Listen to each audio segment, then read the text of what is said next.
Hello everyone, soft knot by Pooja में आपका स्वागत है। फ्रेंड्स, आज मैं थोड़ा सा आज मैं कोई आर्टिकल वगैरह नहीं दिखा रही हूँ, अपना कुछ नहीं दिखा रही हूँ।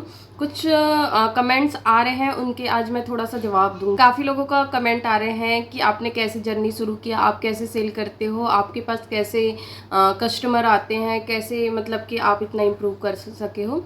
तो मैं थोड़ा बहुत अपना एक्सपीरियंस बताऊंगी कि कैसे हुआ, क्या हुआ, तो ये सब भी बताऊंगी। बाकी मैं थोड़ा सा ये भी दिखा देती हूँ, हल्का फुल्का दिखा देती हूँ। देखिए, आप लोग जो मुझे ऑर्डर देते हो, ये देखिए, ये बैग है, ये भी मेरे एक सब्सक्राइबर ने दिया था। ये बैग है, ये देखिए, बहुत बड़ा बैग है, अच्छा है, बहुत ही काफ़ी सारा सामान मेरा आ जाता है। तो इस बैग में फ्रेंड्स, मैं जैसे जैसे आप लोग बोलते हो कि मैम मेरे लिए ये रख देना, मेरे लिए वो रख देना, तो मैं ये सब आप लोगों का नाम के साथ इकट्ठे रख देती हूँ। तो जैसे कि ये देखिए, अगर ये देखिए, एक ये वाला पाउच रख दी हूँ, जैसे कि ये देखिए, ठीक है। ये तो बरेली वाली मैम का ही है, उन्होंने बोला राखी के बाद ही भेजना, क्योंकि आजकल पार्सल का ज़्यादा ही हेर फेर हो रहा है। तो मैं उनका रखी हुई हूँ साइड में, जो जो सामान है उनका। अब ये देखिए, कल मेरे पास आया था गुजरात से, अंजना जी का है, शायद अहमदाबाद से है। तो उन्होंने बोला था, ये कुछ 2-3 सामान थे जिसमें से स्टॉक में मेरे ये रखे हुए थे, तो मैंने इनको एक पॉलीथीन में डाल के साइड ही रख दिया। अब उनका 2-3 सामान और बनेगा तो एक साथ ही आ जाएगा। तो ऐसे मेरा थोड़ा सा लेवल में ठीक आ जाता है कि मुझे याद भी रहता है कि हाँ, किसका किसका कौन कौन सा सामान है। तो वैसे मैं इकट्ठा करके रखती हूँ। जैसे कि ये है, ये है उड़ीसा से इनका स्पाइडरमैन भी था 20, और ये था, उनको अक्टूबर में चाहिए एक्चुअली। तो फिर इनका स्पाइडरमैन अभी रीस्टॉक हो रहा है, तो वो मैं डाल दूंगी। बाकी क्लिप को मैंने साइड में ही रख दिया, नाम लिख के। उन्होंने जो जो सेलेक्ट किया था वो सारा कुछ इसमें ऐसे पॉलीथीन में डाल के रख दिया। हाँ, ये देखिए, ये है, ये सॉरी आ गया था स्टॉक में। ये देखिए, 20 स्पाइडरमैन थे, ये देखिए। तो ये 20 स्पाइडरमैन इनका ही है। तो ये सब इनके नाम से पर्ची बना के हमने ऐसे रख दिया है। तो ये स्टोरेज बैग में मेरा बहुत सारा सामान आ जाता है। तो ये जिन्होंने दिया है उनको बहुत बहुत धन्यवाद, कि मेरा बहुत काम आ जाता है ये वाला बैग। और बाकी ये देखिए, ये देखिए, एक और बैग है, ये देखिए। इसमें भी मैंने निधि गुड़गांव, निधि के नाम से रखा हुआ है। तो उनका भी 2-3 सामान है। तो जैसे जैसे बनते जाते हैं मैं इनके पॉलीथीन में ही डाल देती हूँ। तो ऐसे हमारा काम चलता है फ्रेंड्स, ठीक है। तो सबका ऐसे इकट्ठा करके इस स्टोरेज बैग में ऐसे डाल के, ये देखिए, सामान ऐसे रख देती हूँ। और बाकी जिनका जिनका पार्सल फिर लगने वाला होता है, फिर उनका फिर सारा कुछ निकाल के फिर उनको दिखा के और उनको सारा कुछ सेलेक्ट करवा के, जब उनको पूरा सेटिस्फाई हो जाता है, हाँ मेरा ऐसे बनना था, ऐसे बना हुआ है, तब जाके हम इसको डिलीवर करते हैं। तो ऐसे हमारा काम चलता है फ्रेंड्स। बाकी एक कमेंट आया था, 1 मिनट में पढ़ लेती हूँ कमेंट क्या था। मेरे पास एक कमेंट आया हुआ था। कमेंट तो काफ़ी सारे आते हैं, पता नहीं, कई बार होता है मैं पढ़ पाती हूँ, कई बार होता है मैं नहीं पढ़ पाती। तो कल ये कमेंट आया हुआ था कि मैम आपको ये ऑर्डर कैसे मिलता है, और आप ये सब खुद बनाते हो या आपकी कोई टीम है, प्लीज़ बताइए। और न्यू सेल्स कैसे लाए, अपने सेल कैसे बढ़ाए, प्लीज़ शेयर करें। तो मैम मैं आपको ये ऑर्डर, हाँ, तो मुझे ये ऑर्डर यूट्यूब के ज़रिए ही मिलता है ज़्यादातर, ठीक है। पहले तो मैं जब मेरी जर्नी स्टार्ट हुई थी, तो ये था कि मैं आसपास के लोगों को ही सेल करी थी, ठीक है। और आसपास काफ़ी अच्छा फीडबैक आया। उसके बाद मैंने पहले भी अपने उसमें बताया था वीडियो में कि मैंने ऑफिस वगैरह भेजा था, मेरे हस्बैंड के ऑफिस वगैरह भेजे थे। वहाँ मैम मतलब जितने भी सारे वहाँ के एम्प्लॉयज़ थे, जो लेडीज़ एम्प्लॉयज़ थे, मैम थे सारे, वो बहुत अच्छे से, मतलब कि मैंने काफ़ी बड़ा डब्बा भेजा था। उसमें सिर्फ और सिर्फ मेरे हेयर एसेसरीज थे, जो मैं ज़्यादातर क्लिप्स और हेयर बैंड, रबर बैंड्स, ये सब बनाती थी। तो वो सब मैंने भेजा था हस्बैंड को। वैसे ही भेज दिया था कि चलो थोड़ा बहुत भी सेल हो गया, 1-2 मैम ने ले लिया, बहुत है करके। बट इतना सारा था, और शाम को मेरे हस्बैंड ऑफिस से आए तो देखा कि भाई पूरा डब्बा खाली था। मतलब सबने बहुत अच्छे से लिया, ऊपर से सबने नंबर मांगा मेरा उनसे, तो उन्होंने नंबर दिया। फिर हमने ग्रुप बनाया उनका, तो ग्रुप के जरिए भी काफ़ी उन्होंने बहुत सपोर्ट किया, मतलब बहुत खरीदी। ये नहीं कि मैं मतलब सर की वाइफ हूँ या ऐसा है वैसा, इस वजह से नहीं, उनको मेरा काम बहुत पसंद आया था, तो इस वजह से वो काफ़ी ख़रीदे मेरे से। तो मुझे एक कॉन्फिडेंस बढ़ा मेरा कि नहीं, मेरा सामान सेल हो सकता है। फिर उसके बाद मेरी सेकंड जर्नी स्टार्ट होती है कि मैं वूल मार्केट गई थी, ठीक है। तो वूल का मेरा लोकल मार्केट ही था जहाँ इतना खास वूल नहीं मिलता था, तो उस समय इतना पता भी नहीं था कि क्या होता है। बट हमारे चंडीगढ़ में इतना बड़ा वूल मार्केट था, वो मुझे पता ही नहीं था। तो हमने ऐसे यूट्यूब में देखा था छोटा सा शॉर्ट कि हाँ 38 मार्केट है यहाँ वूल का, तो हम ऐसे ही चले गए थे सिर्फ 2-4 वूल लेने के लिए कि चलो कुछ कलेक्शन आज यूनिक सा मिले करके। तो उसके बाद मैंने वूल वगैरह का वहाँ देखा, बहुत ही अच्छे अच्छे यूनिक वूल जो मुझे चाहिए था उस तरह के काफ़ी वेराइटीज़ मिले। और उसके साथ साथ मुझे एक नया पड़ाव मिला, नया जर्नी करने का स्टार्ट मिला, नेहा। तो आप लोग काफ़ी लोग उनको जानते भी होंगे, वुल जहाँ से मैं वुल लेती हूँ। तो वो भी मेरी स्टार्टिंग में जर्नी में काफ़ी साथ दिए हुए हैं। तो उन्होंने मुझे पहली बार मैंने एक्चुअली उनको देखा उस टाइम कि वो वीडियो कॉलिंग में किसी को ईवल आइज़ वगैरह दिखा रहे थे, कुछ दिखा रहे थे। तो मैंने बोला कि मैं भी करती हूँ, मैं भी बनाती हूँ। तो उसने बोला था कि कोई बात नहीं, आप मुझे एक बार दिखा देना अपना प्रोडक्ट कैसा है। तो फिर मैंने उनको नेक्स्ट टाइम गई और उनको अपना हेयर एसेसरीज दिखाया, सारा कुछ दिखाया। तो उन्होंने भी स्टार्टिंग में मेरे से मुझे आज भी याद है कि शायद 1500 रुपये का उन्होंने मेरे से ख़रीदा था सामान। तो फिर उनके शायद हस्बैंड है नहीं थे, तो उन्होंने उनको डांटा कि आप इतना महंगा ले लिए हो और इतना क्यों ख़रीद ली करके। उनको नेहा को भी डांट पड़ी है घर पे कि ऐसे कैसे ख़रीद लिया आपने, पता नहीं सेल होगा कि नहीं होगा। बट एक हफ्ते बाद उनका फिर से कॉल आया, कहते हैं कि सारा आउट ऑफ स्टॉक हो गया, मतलब आपके सामान को बहुत पसंद किया जा रहा है, बहुत मतलब कि पसंद किया जा रहा है। तो उन्होंने फिर मुझे ये हुआ कि उन्होंने मुझे बल्क में ऑर्डर देना शुरू कर दिया कि अनलिमिटेड बनाओ। बट यही था कि हाँ, थोड़ा प्राइस उनका बहुत कम होता था क्योंकि उनका भी मंडी था। तो मुझे ये था कि मैं खुद ही बनाती थी। तो मुझे पता था कि इन्वेस्टमेंट, देखो हेयर क्लिप्स वगैरह में इन्वेस्टमेंट मेरे ख्याल से 5 से 10 रुपये भी नहीं होता है। तो मुझे ये था कि हाँ, मैं अपना 50 रुपये में भी अगर हेयर क्लिप्स सेल कर रही थी, उस समय 40 रुपये में भी कर रही थी, तो मुझे लॉस नहीं होता था। ठीक है, कर रही थी मैं क्योंकि मुझे मटेरियल इतने लगते नहीं थे और मैं खुद बनाती थी। तो वो मेरा सेकंड पड़ाव था अपनी जर्नी स्टार्ट करने का। तो उन्होंने मुझे बहुत सपोर्ट किया है, ठीक है, thank you so much Neha ji. उसके बाद वहाँ से मेरी जर्नी स्टार्ट हुई थी, तो वहाँ वो भी बल्क में देते थे, तो ज़्यादातर बल्क में होता था। तो मुझे फिर सपोर्ट की ज़रूरत पड़ी कि मैं अकेले नहीं बना पाती थी। तो फिर मैंने लोकल टीम ढूंढा और लोकल टीम भी मुझे अच्छा मिल गया था कि उन्होंने भी अच्छा बनाया, जैसे भी वो हमने सिखाया वो उन्होंने बनाया, ये हुआ। फिर उसके बाद मैंने यूट्यूब जर्नी स्टार्ट किया। यूट्यूब भी मैंने वैसे ही मजाक मजाक में ही ओपन कर दिया था, मतलब कि मेरी बेटी ने एक दिन बोला कि आप ट्यूटोरियल डाल दिया करो जो सिखाते हैं वो। मैंने कहा हाँ ये तो ठीक है। तो मेरा ज़्यादातर ट्यूटोरियल काफ़ी सारी इस चैनल में, जब मैंने बिगनिंग स्टार्ट किया था तो ट्यूटोरियल से ही स्टार्ट किया था फ्रेंड्स। तो मेरे काफ़ी सारे ट्यूटोरियल हैं जो आप अगर देखना चाहते हो, तो जितना मेरे से बन पड़ता था मैं सिखा देती थी। तो वो ट्यूटोरियल मैंने स्टार्ट किया था। ट्यूटोरियल चैनल के बाद फिर मुझे काफ़ी कमेंट्स आने लग गए थे कि मैं उस टाइम सिर्फ और सिर्फ सोशल मीडिया में तो इतना नहीं थी, तो मैं लोकल नेहा को ही देती थी, वुल मार्केट में ही देती थी सामान अपना। हालांकि चीप रेट में लेते थे बट मैं देती थी वहाँ। तो ये था।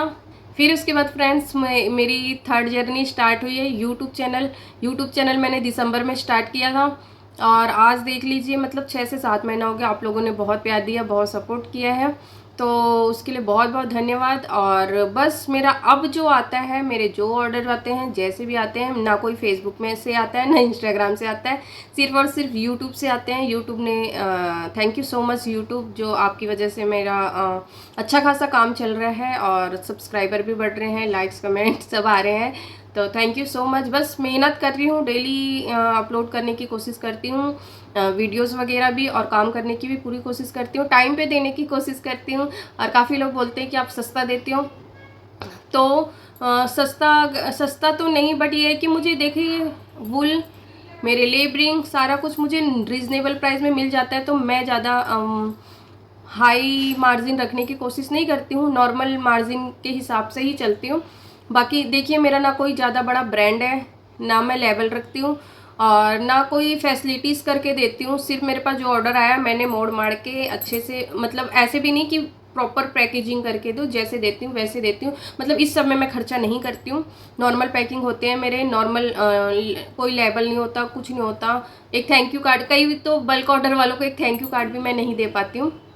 तो ये सब में मैं खर्चा नहीं करती हूँ, तो इसीलिए मेरा कॉस्ट इतना मैं महंगा नहीं रखती हूँ। हाँ, मेरे जो प्रोडक्ट होते हैं, जो जिनके पास जाते हैं, वो अपना लेवल लगा के, अपना जो भी है, अपना जो ब्रांड है जो भी है वो करके वो महंगा देते हैं। तो वो देखिए, जो मुझे सूटेबल लग रहा है मैं अपना रेट लगा के दे रही हूँ, और उसके बाद मैं भूल जाती हूँ कि ये मेरा प्रोडक्ट है। ठीक है, तो आप लोग भी यही समझिए कि अगर आप किसी को दे रहे हो, रीज़नेबल प्राइस में दीजिए, क्योंकि मेरे पास रीसेलर्स ही ज़्यादातर हैं जो बल्क में ऑर्डर देते हैं मुझे। बहुत कम लोग हैं जो अपने घर के लिए लेते हैं, ज़्यादातर तो मेरे साथ रीसेलर ही जुड़े हुए हैं और बहुत ही अच्छे हैं। मैं दोनों साइड को सपोर्ट करना चाहती हूँ, रीसेलर्स को भी और जो घर बैठे काम कर रहे हैं उनको भी, क्योंकि रीसेलर्स भी कोई बहुत रिच नहीं होते हैं, बहुत मतलब कि कुछ तो ठीक अच्छे होते हैं, मतलब कि बड़े बड़े ब्रांड के लिए काम करते हैं, बड़े स्टॉल लगाते हैं, बड़े बड़े स्टॉल लगाते हैं। बट कुछ तो होते हैं जो रोड साइड भी स्टॉल लगाते हैं, छोटे स्टॉल वाले होते हैं जो अपना बस करना चाहते हैं, कुछ करना चाहते हैं। तो मैं उनको भी सपोर्ट करती हूँ, उनको भी नॉर्मल रेट में मैं देती हूँ ताकि वो कुछ कर पाए। तो मैं इसीलिए कह रही हूँ कि आप लोग भी, मैं दोनों साइड बैलेंस बना के रखी हूँ कि आप जो घरेलू हो उनका भी अच्छे से खर्चा चले, और जो नॉर्मल स्टॉल वाले हैं, बड़े बड़े इवेंट जो करते हैं उनका नहीं बात कर रही हूँ मैं। उनका तो देखिए, उनको भी मैं वैसे ही प्राइस देती हूँ जैसे छोटे स्टॉल वालों को देती हूँ, ऐसा कुछ नहीं है। बट छोटे स्टॉल वालों को ज़्यादा सपोर्ट करती हूँ मैं कि उनका काम भी अच्छा चले, क्योंकि हम अगर साथ नहीं देंगे तो, अगर वो बिगनर है, वो नया नया काम स्टार्ट कर रहे हैं, अगर हम नहीं साथ देंगे तो फिर वो कैसे कर पाएंगे, है ना। तो इसीलिए मैं उनको भी पूरा सपोर्ट करती हूँ, और यहाँ तक कि ये भी ऑफ़र देती हूँ कि आप स्टॉल खोलिए, नहीं सेल हो रहा है, अच्छा है, अच्छा कंडीशन में आपका सामान, तो आप मुझे वापस कर दीजिए, डिलीवरी चार्ज आपका लगेगा। ठीक है, क्योंकि मेरे पास तो सारा सामान निकल जाता है, भगवान की इतनी दया है और लक मेरा भगवान की कृपा से है कि सामान निकल जाता है, इतना कोई दिक्कत वाली बात नहीं होती है। तो मैं छोटे जो स्टॉल वाले हैं, बड़े देखिए जो बड़े स्टॉल वाले उनकी बात नहीं कर रही हूँ, मैं बार बार कह रही हूँ, जो छोटे हैं स्टॉल वाले, जिनका सामान अगर 1-2 दिन के लिए स्टॉल लग रहा है और बाई चांस सेल नहीं हो रहा है, पैसे फंस जाते हैं कई बार, मुझे पता है, रेंट भी होते हैं, कई सारे खर्चे होते हैं, तो कोई बात नहीं, आप मुझे वापस भेज देना। बस शर्त ये है कि कंडीशन अच्छी होनी चाहिए प्रोडक्ट की, ठीक है, जैसे हमने दिया था वैसी होनी चाहिए, और थोड़ा सा आपको डिलीवरी चार्ज देना पड़ेगा, और बिल भी देखना पड़ेगा कि मैंने आपको कितने में दिया है, क्योंकि काफ़ी बार तो आप लोग कम भी बहुत करवाते हो मेरे से। तो प्लीज़ ये सब का ध्यान दीजिए। बाकी देखिए, अगर आप स्टार्टिंग कर रहे हो, बिगनिंग हो, आप इस फील्ड में उतरना चाहते हो, तो मेरा सलाह यही है कि हाई फाई रेट में ना सेल कीजिए, कंपटीशन बहुत ज़्यादा है फ्रेंड्स, है ना। तो हाई फाई रेट में मत कीजिए, नॉर्मल रेट रखिए। मैं ये भी नहीं कह रही कि एकदम चीप रेट में बेचिए। मेरे पास कमेंट आते हैं कि आप अपने हैंडमेड चीज़ों का वैल्यू गिरा रहे हो, तो देखिए, मैं वैल्यू गिरा रही हूँ जो जैसे भी है, बट मैं ये नहीं कि ज़्यादा हाई फाई करके अपना प्रोडक्ट रोक के रखी हुई हूँ, क्योंकि हमारा हैंड है, हमारा हैंडमेड है, हम दोबारा भी बना सकते हैं। तो अगर मैं महंगा अगर किसी चीज़ को मैंने छोटा सा, अगर की चेन की बात कर लूँ, अगर मैंने छोटा सा की चेन, चलो स्ट्रॉबेरी की चेन की भी बात कर लूँ मैं, अगर मैं इसको 150-200 रुपये में बेचूंगी तो वो पड़ा रहेगा मेरे पास, कहीं नहीं जाएगा। जबकि ये मेरा हैंड है और मैं इसको बना सकती हूँ, तो मैं उसको 100 रुपये में या 80 रुपये में बेच के उसको दोबारा फिर से बना सकती हूँ ना, रीस्टॉक कर सकती हूँ, क्योंकि ये मेरी हाथ की बात है, मैं कर सकती हूँ। तो मैं उसको 200 रुपये में बेच के सबको बोल के उसको, वो प्रोडक्ट को रोक नहीं सकती हूँ मैं। तो इसीलिए मैं कहती हूँ कि नॉर्मल रेट रखिए, सबको फ़ायदा होना चाहिए। अब आप हर एक चीज़ को 150-200 बोलोगे तो फिर छोटी छोटी की चेन, अच्छा की चेन की बात करते हैं हम, की चेन जैसे चीज़ों को आप 150 रुपये में स्टार्टिंग बिगनिंग करते हो, तो की चेन आप ही बताओ, अगर किसी स्टॉल में आप जाओगे, आप क्या 200 रुपये 250 रुपये में की चेन खरीदोगे? अगर आप मिडिल क्लास के हो तो नहीं खरीदोगे ना। तो कम से कम यार ये है ना कि छोटी छोटी की चेन को आप अंडर 100 के हिसाब से बना के रखिए कि अंडर 100 में हमारा सेल हो जाए, ताकि देखिए, अब मैं आपसे ख़रीद रही हूँ, मैं अपना पैसा फंसा रही हूँ वहाँ पर, अगर बाई चांस सेल नहीं हुआ तो वो मेरे पल्ले है ना, मैं रखूँगी उसको ना। तो मैं अपना पैसा फंसा रही हूँ, तो देखिए 10-20 का मार्जिन मेरा भी होना चाहिए। ऐसे तो नहीं कि आपने 150 में दिया तो मेरे को 150 में ही बेचना पड़ेगा। फिर वो अगला भी तो कुछ कमाएगा, जो मेरे साथ रहे, जो मेरे से ख़रीद रहा है वो भी तो कुछ कमाएगा ना। तो मैं यही कह रही हूँ, अपना रेट अच्छा रखिए और फिक्स रखिए, थोड़े थोड़े दिन में बढ़ाइए मत, क्योंकि बढ़ाने से कस्टमर टूटते हैं। तो प्लीज़ ऐसे आप भी अगर काम शुरू कर रहे हो तो अच्छा टीम बनाइए, लोकल टीम बनाइए, लोकल टीम भी बनाइए, बट ये है कि आधा आधा काम करके अपना करिए, ठीक है। बाकी तो मेरा यही सलाह है कि अगर आप कर रहे हो यूट्यूब में डेली वीडियो अपलोड कीजिए, डालिए, जैसे भी बन रहा है, जैसे भी हो रहा है, धीरे धीरे ग्रो होता है। मैंने भी एक सब्सक्राइबर से शुरू किया था, और जब मेरे 95 सब्सक्राइबर हुए थे, तब मेरी बेटी को मैंने बोला था कि 95 हुआ है, 100 करवा दे, मैं तुम्हें पिज़्ज़ा पार्टी दूंगी। इसने अपनी फ्रेंड को एक बार ही बताया, उसने फ्रेंड ने सब मोहल्ले गली में जाके सबका मोबाइल लिया और सब्सक्राइब कर दिया, 100 हो गए, और आते ही कह रहे हैं कि मुझे पिज़्ज़ा पार्टी चाहिए, पिज़्ज़ा चाहिए। तो ऐसे ये करके मेरा 100 सब्सक्राइबर हुआ था, और 100 सब्सक्राइबर की खुशी आज भी मेरे को बहुत है, ठीक है। तो ऐसे ही धीरे धीरे ग्रो करते हैं, एकदम से इकट्ठे ग्रो नहीं होते हैं। बस ये है कि मेहनत है, बहुत मेहनत करेंगे तो ज़रूर सफल होंगे। तो यही है कि मेहनत कीजिए और डेली अपलोड कीजिए वीडियोस वगैरह, तो आपको भी देखा जाएगा और आपके भी काफ़ी सारे कस्टमर आएंगे। मेरे यूट्यूब से ही कस्टमर्स आते हैं, जो आते हैं। फेसबुक में तो मेरा कोई भी आईडी तो है, बट कुछ है नहीं वहाँ, तो मैं डालती भी नहीं। फेसबुक में भी नहीं है, इंस्टाग्राम में भी इतना ग्रोथ नहीं है। जो कुछ है मेरे यूट्यूब से ही चल रहा है। तो आप लोग भी यूट्यूब, इंस्टाग्राम, फेसबुक जहाँ से ठीक लगता है वहाँ से डालिए, क्योंकि मुझे इतना टेक्नोलॉजी आता नहीं है और इतना मुझे समय नहीं मिल पाता है कि मैं इन सब में पढ़ूँ। जितना हो सकता है यूट्यूब में डालने की कोशिश ज़रूर करती हूँ। और काफ़ी कस्टमर मुझे पूछते हैं कि मैम आपके प्रोडक्ट का फ़ोटो दीजिए, तो मेरे पास फ़ोटो बिल्कुल भी नहीं होते हैं, क्योंकि मेरी मेमोरी अभी भी स्टोरेज फुल हो जाएगा अगर एक वीडियो बना रही हूँ तो स्टोरेज फुल हो जाते हैं। तो मैं इसीलिए कुछ भी, ना कोई PDF है ना कुछ है, क्योंकि मुझे टाइम ही नहीं मिल पाता है। जो कुछ है मेरे यूट्यूब, इंस्टाग्राम में फ़ोटोज़ हैं, वहाँ से स्क्रीनशॉट करके मुझे भेज दीजिएगा। बाकी आप जो बोलोगे वो अपने तरफ से बनाने की कोशिश ज़रूर करेंगे और रिजनेबल प्राइस में बनाने की कोशिश करेंगे फ्रेंड्स। तो अगर वीडियो पसंद आया होगा तो please like, comment and subscribe कीजिए मेरे चैनल को, और इंस्टाग्राम ID सॉफ्टनॉट बाय पूजा को भी फॉलो कीजिए। Bye bye.